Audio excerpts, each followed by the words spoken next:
하나님 말씀 보겠습니다. 구약성경 사무엘상 1장에 기록된 말씀. 사무엘상 1장 9절부터 18절까지 기록된 말씀. 사무엘상 1장 9절부터 18절까지 기록된 말씀. 우리 함께 한 목소리로 합독합니다. 읽어요. 시작. 그들이 실로에서 먹고 마신 후에 한나가 일어나니 그때의 제사장 엘리는 여호와의 전 문설주 곁 의자에 앉아 있었더라. 한나가 마음이 괴로워서 여호와께 기도하고 통곡하며 서원하여 이르되 만군의 여호와여, 만일 주의 여종의 고통을 돌아보시고 나를 기억하사 주의 여종을 잊지 아니하시고 주의 여종에게 아들을 주시면 내가 그의 평생에 그를 여호와께 드리고 삭도를 그의 머리에 대지 아니하겠나이다. 그가 여호와 앞에 오래 기도하는 동안에 엘리가 그의 입을 주목한즉 한나가 속으로 말하며 입술만 움직이고 음성은 들리지 아니하므로 엘리는 그가 취한 줄로 생각한지라. 엘리가 그에게 이르되 내가 언제까지 취하여 있겠느냐, 포도주를 끊으라 하니 한나가 대답하여 이르되 내 주여 그렇지 아니하니이다. 나는 마음이 슬픈 여자라 포도주나 독주를 마신 것이 아니요 여호와 앞에 내 심정을 통한 것뿐이오니 당신의 여종을 악한 여자로 여기지 마옵소서. 내가 지금까지 말한 것은 나의 원통함과 격분됨이 많기 때문이니이다 하는지라. 엘리가 대답하여 이르되 평안히 가라. 이스라엘의 하나님이 내가 기도하여 구한 것을 허락하시기를 원하노라 하니 이르되 당신의 여종이 당신께 은혜 입기를 원하나이다 하고 가서 먹고 얼굴에 다시는 근심빛이 없더라. 아멘. 할렐루야.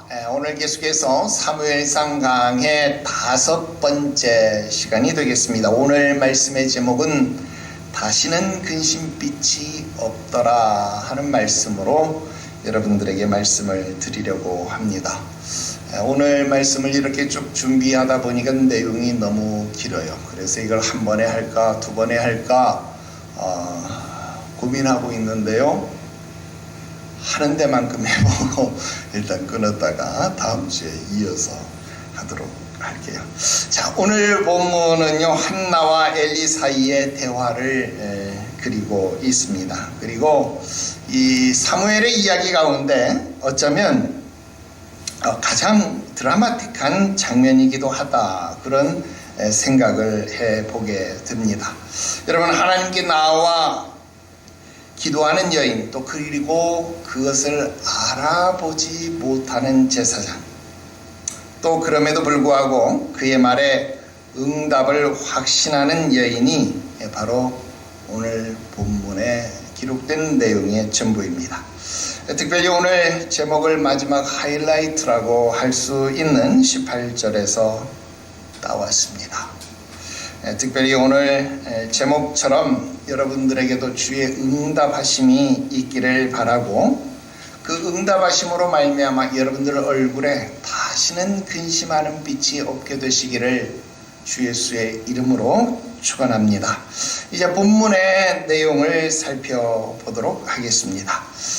첫 번째 말씀드립니다. 문제 해결은 하나님께 있기 때문에 하나님께 나아가는 것이 중요하다 하는 것입니다. 여러분, 지금 이 말씀을 제가 계속 반복해서 여러분들에게 드리고 있는데요, 한나의 이야기 중에 가장 중요한 부분이 어쩌면 이 부분일 수 있습니다. 문제 해결이 누구에게 있느냐? 여러분, 불임의 문제는요 한나의 문제가 아닙니다. 여러분, 성경은 불임의 문제에 대해서는 하나님께서 태를 닫으셨다, 또는 하나님께서 태를 여셨다, 여러분 이런 표현을 사용한다는 거예요. 그 말은 무슨 말입니까? 이 불임의 문제 해결은 누구에게 있어요? 하나님께 달려있다라는 것입니다. 그러므로 오늘 하나님 앞에 나아가는 것이 그 무엇보다도 중요할 것이다 라는 겁니다. 자, 이제 오늘 본문의 말씀을 하나하나 살펴보도록 합시다. 먼저 9절 말씀에 그들이 실로에서 먹고 마신 후에 이렇게 기록하고 있습니다. 여러분 별로 중요하지는 않습니다만 여러분 루터역 성경에 보면 이 한나가 엘가나의 위로를 받은 후에 그녀가 먹고 마셨다. 그리고 먹고 마시기를 다한 후에 일어나서 기도하러 갔다. 이런 식의 번역이 되어져 있다라는 것입니다. 또 이 루터역의 번역을 따라서 일부 영어 성경에서도요 같은 식의 번역이 나타나는 것을 봅니다. 여러분들이 영어 성경이나 아니면 루터 성경을 따로 구매해서 그것을 읽을 일이 없기 때문에 이것을 설명할까 말까 생각하다가 그래도 기왕 나온 거니까 여러분들에게 이야기하는 것이 좋겠다, 그런 생각을 해보게 됩니다. 여러분, 앞에서 본인 나의 격분함, 여러분 격분함 무슨 뜻이라 그러세요? 마음속에 천둥이 치는 소리가 일어난다, 그런 이야기잖아요. 얼마나 요즘 아이들 쓰는 말로 심하게 갈구었으면 심하게 갈구었으면 여러분 한나의 마음속에 천둥이 치는 것처럼 여러분 그런 격동됨이 일어났다라고 하는 겁니다. 여러분 그래서 먹지도 못하고 마시지도 못하고 슬피 울기만 하였다 그랬는데 여러분 갑자기 여기에서 그녀가 실로에서 먹고 마셨다 이러면 여러분 앞에 이야기하고 어울리지 않겠죠. 자, 그렇다고 한다면 이 문제를 우리가 어떻게 이해하는 것이 좋겠는가? 여러분 오늘날의 중동 문화도 그렇고요. 여러분 이슬람권의 많은 문화들이 그렇습니다. 여러분 거기는요 식사가 교제의 자리, 식사가 공동 식사 뭐 이런 개념이 있어요. 그래서 뭐 저녁 같은 시간도 한번 먹기 시작하면요 4시간 넘게 식사가 이어진다 하는 거예요. 그러니까 뭐 5시, 6시부터 식사를 시작하면요 밤 10시나 되어야 여러분 저녁 식사가 끝나는 거예요. 하루 3끼 먹는 거를 여러분 3-4시간씩 이렇게 보면 여러분 얼마나 오래 걸리겠어요. 그런데 그만큼 먹고 교제하는 일들이 중요하다라고 하는 겁니다. 자, 이런 의미를 적용해서 지금 한나의 이야기를 살펴본다면 여러분 한나도 지금 가족 전체가 실로에서 먹고 마시는 어떤 그런 공동 식사의 자리에 함께 했다라는 겁니다. 다만 슬픔으로 격분함으로 먹고 있지는 못하지만 그 공동 식사 자리가 어색해지지 않도록 그 자리에 함께 앉아는 있었다라는 것 정도로 우리가 이해하면 좋겠죠. 그리고 그 공동 식사 자리가 끝나자 곧장 일어나서 기도하러 갔다. 그렇게 보는 것이 어쩌면 더 어울릴 수 있겠다 하는 겁니다. 뭐 이 정도 생각하고 계속 넘어가 보겠습니다. 자, 이 구절은요 우리들에게 굉장히 중요한 정보들을 많이 제공해 줍니다. 우선 여기 보면요 여호와의 전 이런 표현이 나오죠. 여호와의 전. 예, 여기 한번 밑줄 그어보세요. 여러분 여기서 전이라고 하는 말은요 히브리어로 헤칼 이런 뜻인데요. 이런 말인데요. 여러분 이 헤칼이라고 하는 말은 어떤 말이냐면 왕궁, 궁전, 전각 그런 의미를 가지고 있어요. 그러니까 이 의미는 보통 반듯한 건물이 있는, 그러니까 여호와의 전 그렇게 이야기하려고 하면 최소한 솔로몬 성전 이후의 개념으로 보아야 여호와의 전 이렇게 표현하는 것이 맞지. 여러분 그 이전에는 여호와의 전 이런 표현이 안 나와야 정상이다. 여러분 아닌 게 아니라 지금 우리가 모세오경을 쭉 공부해 왔지만 여러분 창세기, 출애굽기, 레위기, 민수기, 신명기, 심지어는 요수아, 여러분 사사기는 지금 우리가 공부하고 있는 거니까요. 사사시대를 공부하고 있는. 여러분 요수아까지만 해도 여러분 증거막, 회막 이런 표현은 있었지만 한 번도 여호와의 전 이런 표현은요 나오지 않았다라는 겁니다. 자, 그런데 지금 이곳에 여호와의 전 이런 표현이 나왔다는 거예요. 여러분 이건 굉장히 우리들에게 전해주는 의미가 크다라고 하는 겁니다. 여러분 아직 성전이 지어지지 않은 상태죠. 그리고 실로에 성막이 설치되어져서 그렇게 있는 그런 상황이었다라고 하는 겁니다. 자, 그런데도 불구하고 이곳을 가리켜서 지금 성경은 무엇이라고 말합니까? 여호와의 전 이런 표현을 쓰고 있습니다. 즉 다시 말해서 이곳은 여호와께서 거처 하시는 곳이기 때문에 여러분 그곳이 초막이든 빈들이든 우리 찬송가 가사처럼 내 주 예수 모신 곳이 그 어디나 하늘나라 바로 하나님의 왕궁이 되어질 수 있는 것이죠. 즉 외형의 구애받음이 없이 다만 만왕의 왕 되신 여호와께서 거하시는 곳 바로 그곳이 왕궁이고 그곳이 바로 궁전이 된다라고 하는 사실을 우리들에게 알려준다 하는 겁니다. 그래서 비록 그곳이 지금 성막이라고 할지라도 이곳을 어떻게 취급하고 있어요? 성전, 여호와의 전 그렇게 표현하고 있다라는 것입니다. 자, 그리고 9절에서 또 눈에 띄는 단어가 하나 있는데 뭡니까? 문설주라는 단어입니다. 자, 여러분 우리가 성막론을 저와 함께 공부하지는 않았지만 여러분 일대 목사님 때 성막론을 공부한 적이 있다 그런 이야기를 들은 바가 있습니다. 여러분 일반적으로 성막의 문은요 이런 제대로 된 문이 있는 것이 아니라 일명 그냥 천막을 하나 내려뜨린 정도, 그러니까 천막이 문의 역할을 하고 있었다라고 하는 거예요. 여러분 그런데 그 문에 문설주가 있었다? 여러분 이건 말도 안 되는 일이죠. 여러분 회막에는 그런 문설주와 같은 기둥이 존재하지 않는다라는 거예요. 그런데도 불구하고 지금 이곳에 문설주가 있다라고 하는 말은 어떤 의미입니까?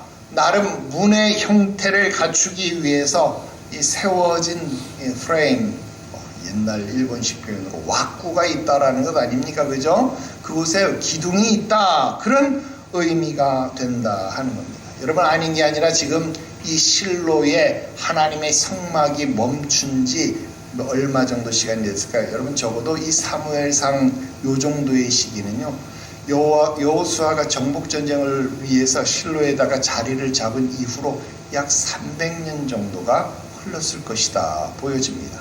자, 그러면 300년 동안 더 이상 구름기둥 불기둥이 있는 게 아니니까 여러분 이제 더 이상 성막이 움직일 필요가 없는 거잖아요. 성막이 실로에서 설치되어지고 약 300년 동안 그 자리를 지키고 있었기 때문에 여러분 어때요?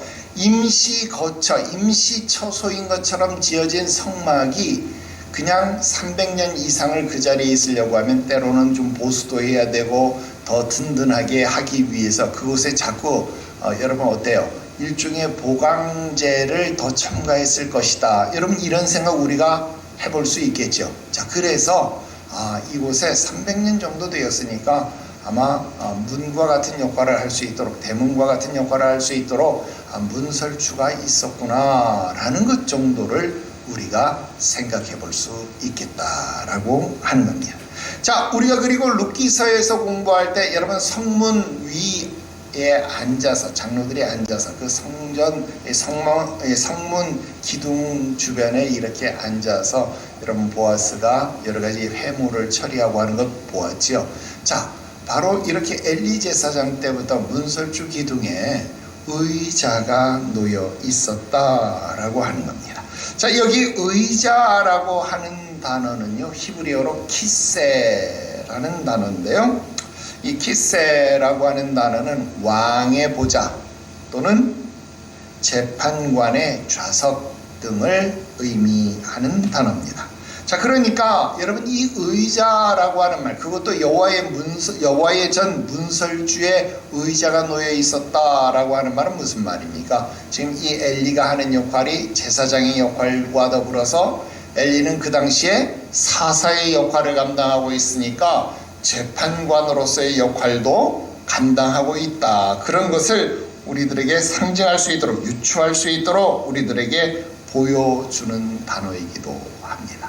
자, 그러나 이 단어가 이렇게 좋은 의미만 있는 것은 아닙니다. 앞으로 엘리의 운명도 이 의자와 관련되어져 있습니다. 어떤 내용이 나옵니까? 우리가 아직 배우지는 않았지만 뒤에 나중에 보면 이 엘리가 법궤를 빼앗겠다라는 소식을 듣고 어떻게 해요? 뒤로 자빠졌다. 이런 표현이에요. 의자가 뒤로 넘어가서 의자가 넘어져서 자빠져서 목뼈가 부러져서 죽었다. 그런 표현이 나와요.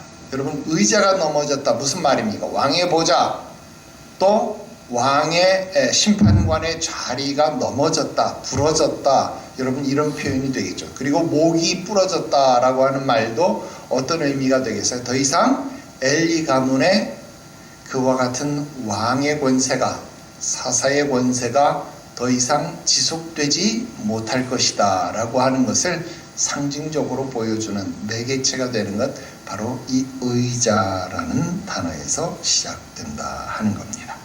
자, 이제 10절로 넘어가 볼게요. 자, 10절에 한나의 마음 상태를 보여주는 단어, 우리에게 익숙한 단어가 나옵니다. 괴롭다라고 번역되어진 이 단어는요, 마라라는 말입니다.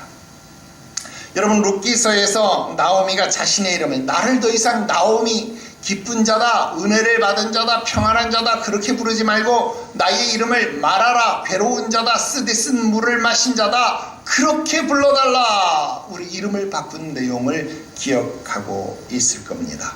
여러분, 나오미의 마음이 어떤 마음입니까? 우리 룻기서에서 배웠잖아요. 내가 풍성함으로 나아갔더니, 풍성함으로 출발했더니 돌아오는 것은 보니까 어떻게 돌아왔어요? 텅 빈 인생으로 돌아왔다라는 겁니다. 그러니 지금 나의 마음은 어떻다는 거예요? 쓰디쓴 마라, 즉 괴로움이다 라고 하는 겁니다. 여러분, 지금 동일한 단어가 여기에 쓰였어요. 그러면 한나의 마음 역시 어떤 마음일 거예요? 한나도 괴로운 마음이다. 어떤 마음? 분인나의 격분함으로 말미암아서 지금 그 마음에 여러분 엘가나의 사랑이 충만하지만, 엘가나의 은혜가 충만하지만 마치 가슴이 텅 비어버린 상태, 여러분 모든 것을 상실해버린 상태, 여러분 그런 상태라고 하는 것을 우리들에게 보여주고 있다는 겁니다. 자, 텅 빈 인생을 채울 수 있는 유일한 방법은 무엇입니까? 모압을 떠나서 베들레헴으로 돌아가는 것이죠. 그렇습니다. 여러분, 그때의 해결책, 마음이 텅 비었을 때, 마라와 같은 고통을 느낄 때 그 해결책은 하나밖에 없습니다. 무엇입니까? 하나님께로 돌아가는 겁니다. 여러분, 하나님께 나아가 기도하는 것 이외에는 다른 방법이 존재하지 않는다라는 겁니다. 왜 그렇습니까? 그 텅 빈의 문제를 해결할 수 있는 분은 오로지 하나님 한 분이시기 때문에 그렇습니다. 여러분, 나오미와 룻의 경우도 그랬고 한나의 경우도 그렇습니다.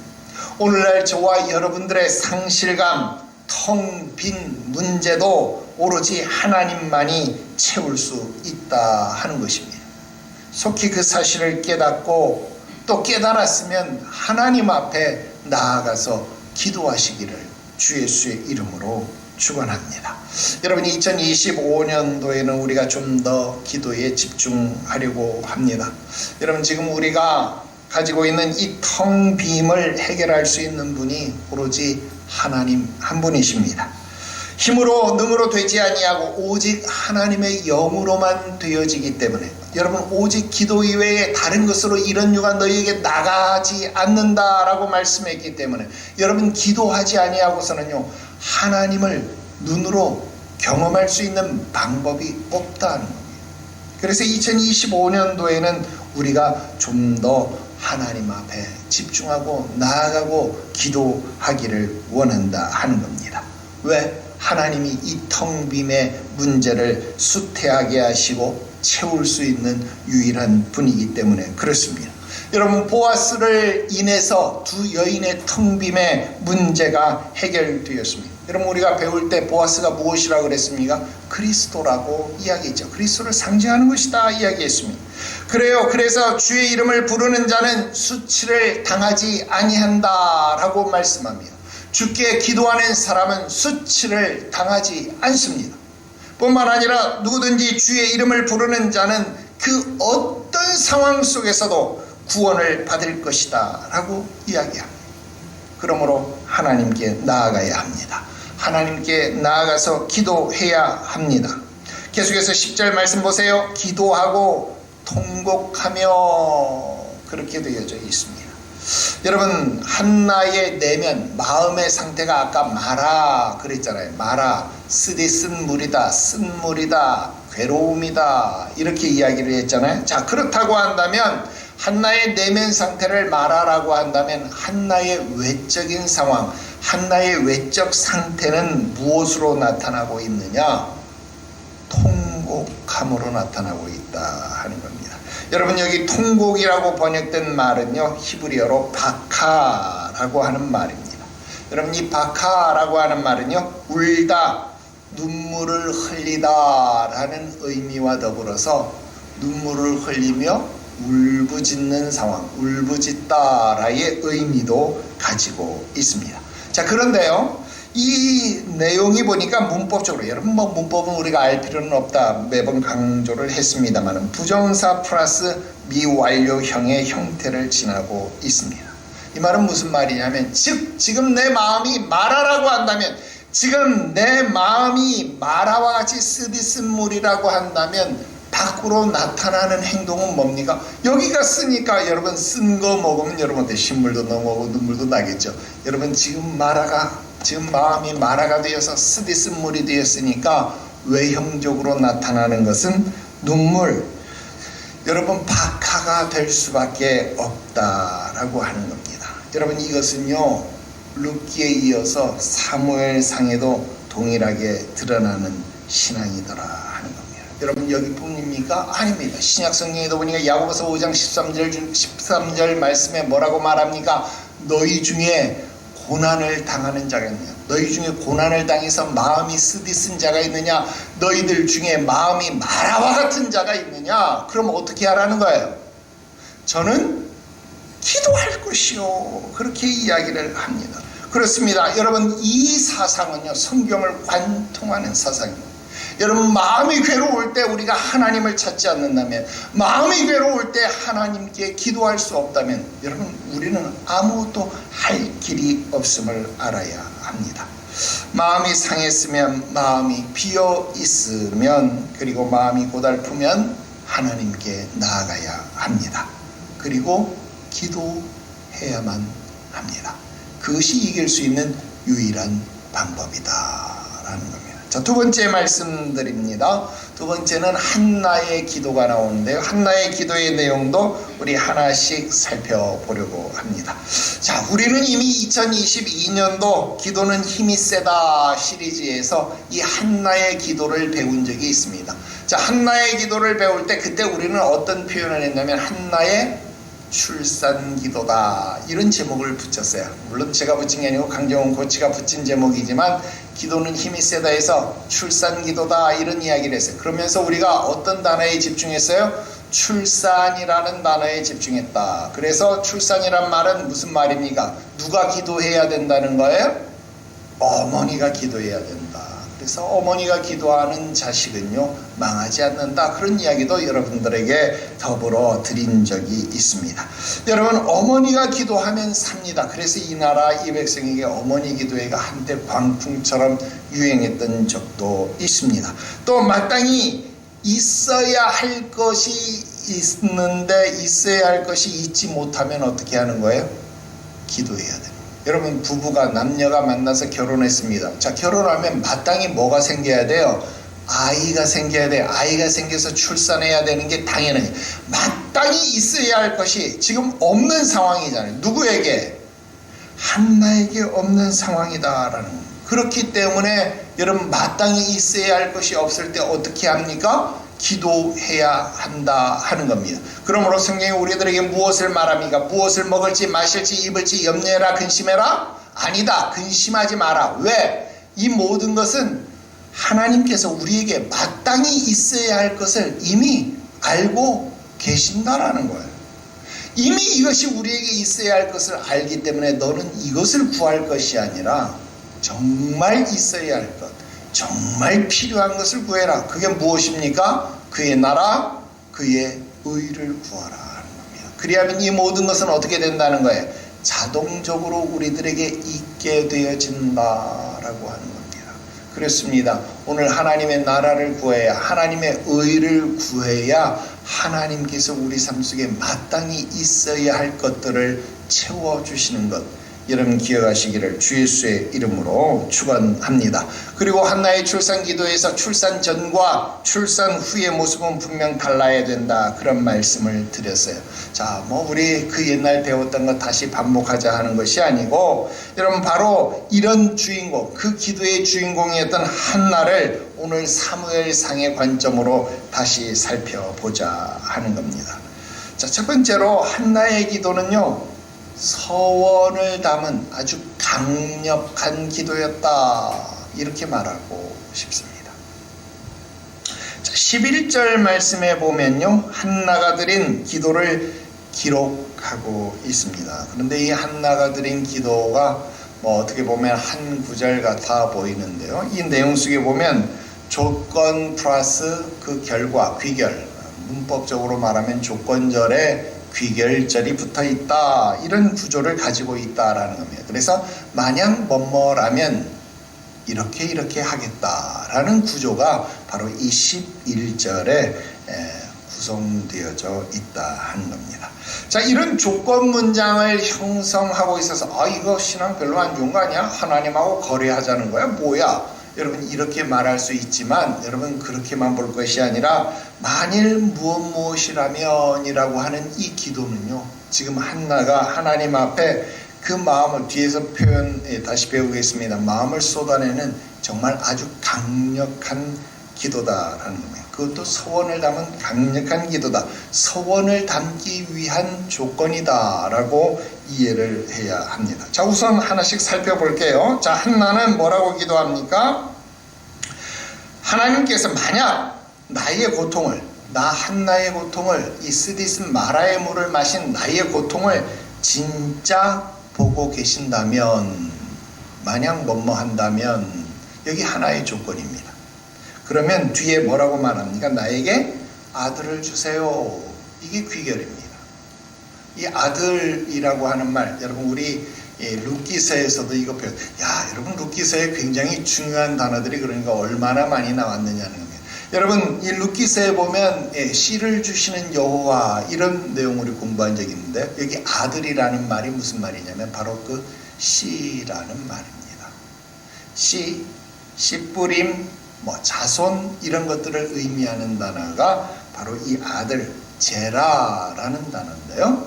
그러니까 나에게 아들을 주세요, 이 말은 무슨 말입니까?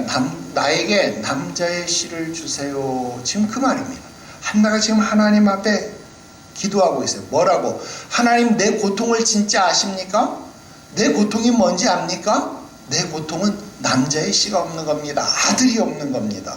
그러니까 내 고통을 아신다면 나를 남자의 씨를 주셔서 아들을 주세요. 여러분 이게 지금 한나가 이야기하고 있는 기도입니다. 그래서 우리가 이 11절 말씀을 보면요, 어떻게 보면 크게, 만약 나를 돌아보시고 내 고통을 기억하시고 나를 잊지 않냐, 이렇게 하면 내가 그 아들을 하나님 앞에 드리고 머리에 삭도를 대지 않겠습니다. 하나의 조건과 하나의 귀결절 같은데, 뜯어보면요, 그 안에 조건과 귀결이 계속 끊임없이 반복되고 있다라는 겁니다. 자, 다음도 마찬가지입니다. 하나님이 진짜 나를 기억하십니까? 하나님 지금 마라와 같은 나의 마음을 진짜 알고 있습니까? 하나님 나를 지금 기억하고 있습니까? 그렇다면 당신의 요종인 나를 잊지 말아 주십시오. 기억해서 나를 잊지 말아 주십시오. 여러분 이런 말이 된다라는 겁니다. 그래서 여러분 이 조건절로 보이는 이 말 속에서도 벌써 조건과 기결, 여러분 이렇게 반복되고 있다라고 하는 것입니다. 자, 뒤에 귀결절로 보이는 부분도요, 마찬가지입니다. 자, 보니까 뭐라고 말합니까? 여호와께서 아들을 주신다면 나는 그 아들을 여호와께 드리겠습니다. 뭐뭐라면 뭐뭐하겠다. 이것도 역시 조건과 귀결절의 모습이 나타나고 있죠. 자, 여기서 재미있는 모습이 나옵니다. 여기서 이 여호와께서 아들을 주신다면, 이 주시다라는 이 동사가요, 히브리어로 나탄이라는 말입니다. 나탄. 그런데 뒤에 나는 그 아들을 여호와께 드리겠습니다 라고 할 때 이 드리다라는 동사도 나탄이라는 동사입니다. 똑같은 동사입니다. 그래서 이 나탄이라는 동사의 뜻은요, 주다, 받다, 받다, 뭐 이게 다 되는 거예요. 그래서 뭐 영어에서 보면 뭐 take 동사 그런 동사하고 아주 비슷한 그런 역할을 하는 말이 되겠습니다. 자, 그러면 주는 것도 나타니고 받는 것도 나타니다. 그렇다고 한다면 여러분, 우리 여기서 굉장히 중요한 신앙의 교훈, 특별히 또 우리 교회의 트레이드마크라고 할 수 있는 예물 봉헌에 대한 정신을 배워야 한다 하는 겁니다. 여러분, 예물을 봉헌하는 것도 그렇고요, 나를 하나님 앞에 드리는 헌신의 삶도 그렇고요, 여러분, 우리 절대 착각하지 말아야 되는 건 뭡니까? 여러분, 헌금은 내 것의 일부를 하나님 앞에 드리는 것 아니에요. 이건 정말로 착각 중에 착각이에요. 여러분, 헌금은 어떤 거예요? 하나님이 나에게 주신 것을 내가 하나님께 돌려드리는 행위가 헌금입니다. 그리고 그게 헌신입니다. 맞아요, 틀려요? 여러분 태어날 때 돈 가지고 태어났으면 여러분 것 중에 드린 건 맞죠. 그러나 여러분 태어날 때 두 손에 돈 들고 태어났나요? 아니잖아요. 그러니까 빈손으로 왔다가 빈손으로 돌아가는 것이 우리의 삶이라면 이 땅 위에서 내가 쓰는 모든 것들은 누가 공급해 주시는 거예요? 하나님이 공급해 주시는 거죠. 그걸 잊지 말아야 된다. 그래서 예물 드리면, 봉헌은 어떤 거예요? 하나님이 나에게 주신 것을 하나님께 돌려드리는 행위가 봉헌의 모습이에요. 그러니까 하나님이 주신 것 하나님 앞에 돌려드리는데 억지나 인색함이 나오면 돼야 안 돼요? 안 되는 거예요. 그래서 예물 드리면은 억지로나 인색함이 나타나는 것 아니다라는 거예요. 여러분, 헌신도 마찬가지다라는 거예요. 여러분들이 이 땅에 태어나고 싶어서 태어났어요? 아니잖아요. 아무도 다시 자기의 생명을 주관할 자가 없잖아요. 즉, 내가 이 땅 위에 태어난 것은 누구의 뜻에 의해서? 오로지 하나님의 뜻에 의해서 태어난다. 그러면 나를 하나님 앞에 바치는 것 역시도 억지로나 인색함이 있어서는 안 된다. 그래서 여러분, 주가 쓰시겠다 하는 일에 정말 기쁨으로, 전심으로 최선을 다할 수 있는 모습이 우리의 신앙생활 속에서 나타나야 된다 하는 것 꼭 기억할 수 있기를 바랍니다. 자, 물론 조건이 같으니까 여기 생략이 되었습니다만은, 자, 두 번째 보니까 뭡니까? 여호와께서 아들을 주신다면, 이 말이 또 생략이 된 거겠죠. 나는 어떻게 하겠다?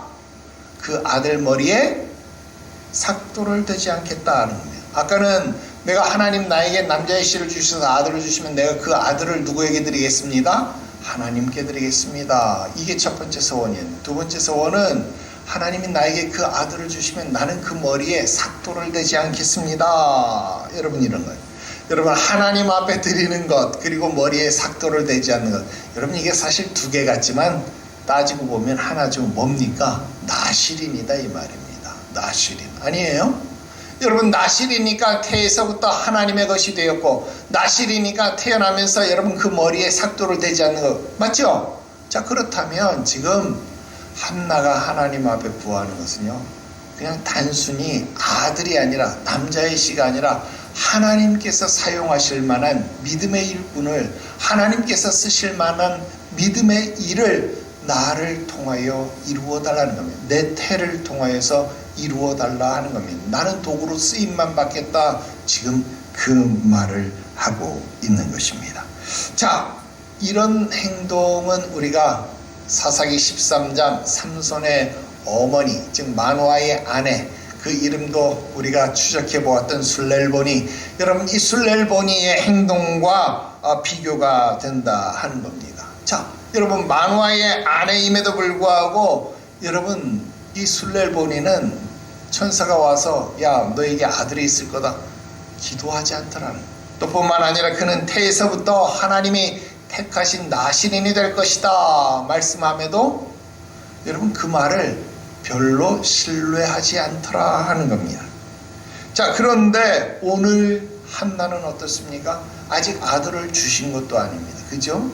하나님이 주시겠다고 약속한 것도 아닙니다. 그런데도 불구하고 이미 마치 내가 받은 것처럼, 이미 나에게 소유가 되어진 것처럼, 하나님이 나의 이 마라의 쓴물을 단물로 바꿔주신 것처럼 하나님 나에게 아들을 주신다면 나는 이 아들을 그대로 하나님께 돌려드릴게요. 여러분, 지금 받지도 않은 것을 받은 것처럼 기도하고 있다. 여러분, 어디서 많이 본 것 같지 않아요? 히브리서 11장에 뭐라고 말합니까? 믿음은 바라는 것들의 실상, 보지 못하는 것들의 증거다. 여러분 지금 한나는 어떤 기도를 하는 거예요?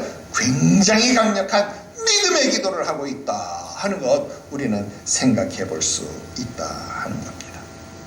그럼 두 번째로 한나의 기도는요, 오랫동안 끈질기게 하는 기도였다라는 겁니다. 여러분 12절 말씀해 보니까 뭐라고 말합니까?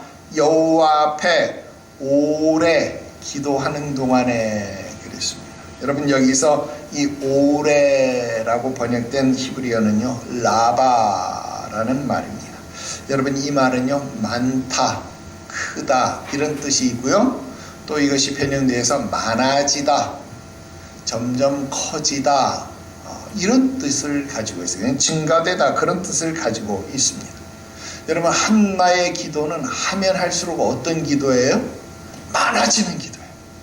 한나의 기도는 어떤 기도입니까? 하면 할수록 점점 커지는 기도, 무엇이? 믿음이 커지는 기도, 확신이 커지는 기도, 하나님에 대한 신뢰가 커지는 기도다라는 거예요. 여러분 한나의 기도는 지금 하나님 앞에 그 기도의 양이 점점 증가되는 그런 기도다라는 겁니다. 여러분 오늘날 많은 사람들이 단순히 하나님께 한번 거래를 시도해보고, 하나님 이렇게 해주세요, 해주면 땡큐고요, 안 해주면 뭐 어쩔 수 없지 뭐. 여러분 이런 생각, 이런 자세의 기도가 아니었습니다. 어떤 기도였습니까? 간절함의 기도였습니다. 진정성이 있는 기도였습니다. 그러니까 여러분 어때요? 그 기도는 많아질 수밖에 없습니다. 그 기도는 여러분 어때요? 점점 증가해질 수밖에 없습니다. 여러분 요즘은 아버지가 아버지 같지 않고 어머니가 어머니 같지 않죠. 물론 자식도 자식 같지 않은 세상입니다. 그런데 여러분 동화책에서나 들을 법한 이야기입니까 벌써? 그러나 우리가 알고 있는 어머니들, 여러분 신앙도 없던 그 옛날 우리가 알고 있는 어머니들은 어떤 어머니입니까? 여러분 가문을 위해서, 가정을 위해서, 자녀를 위해서 새벽마다 일어나서, 여러분 정한수, 여러분 정한수가 무슨 말입니까? 아무도 한 번도 떠보지 않은 새벽에 첫물을 떠서 그 첫물 한 그릇을 가지고 천지신명 앞에 기도하던 게 우리의 어머니들 아닙니까? 여러분 손에 지문이 닳도록 없어지도록 비나이다 여러분 물론 기도의 대상이 잘못되었기는 하지만 여러분 그렇게 기도하는 것이 어머니의 기도가 아닙니까? 왜 그렇습니까? 자녀를 향하여서 진정한 사랑이 있기 때문에, 자녀를 향하여서 간절함이 있기 때문에 그렇게 빌지 아니하면, 그렇게 기도하지 않으면 안 되더라 하는 겁니다.